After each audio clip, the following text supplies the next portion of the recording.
Toby is a tram engine. He has cow catchers and side plates and doesn't look like a steam engine at all. He takes freight cars from farms and villages to the main line and is cheerful to everyone he meets. He has a coach called Henrietta who has seen better days. It's not fair at all, she grumbles, remembering that she used to be full and 9 cars would rattle behind her. Now there are only 3 or 4. For the farms and factories mostly send their goods by truck. Toby is always careful. The cars, buses, and trucks often have accidents. Toby hasn't had an accident for years, but the buses are crowded and Henrietta is empty. A lady and a stout gentleman stood on Toby's platform.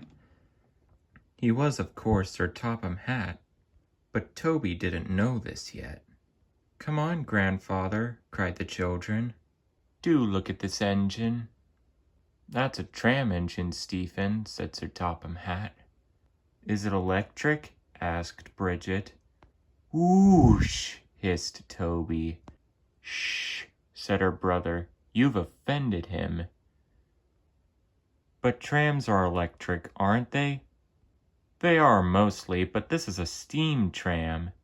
May we go in it, grandfather, please?" "Stop," said Sir Topham Hatt to the conductor. They all scrambled into Henrietta. "Hip, hip, hooray," chatted Henrietta. But Toby didn't sing. Electric indeed, he snorted. He was proud of being a steam train. "What is your name?" asked Sir Topham Hatt. "Toby, sir." "Thank you, Toby, for a very nice ride." "Thank you, sir," said Toby. He felt better now.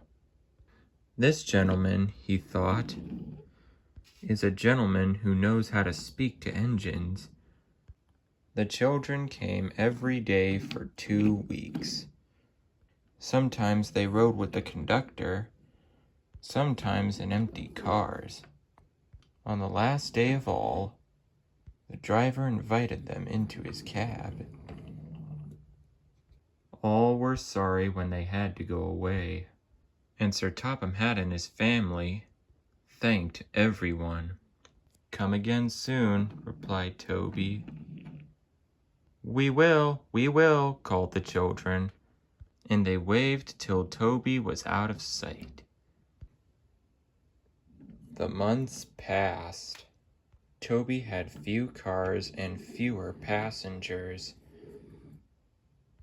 "Our last day, Toby," said his driver one morning. "The manager says we must close tomorrow." That day, everyone wanted a chance of a last ride. The passengers joked and sang, but Toby and his driver wished they wouldn't.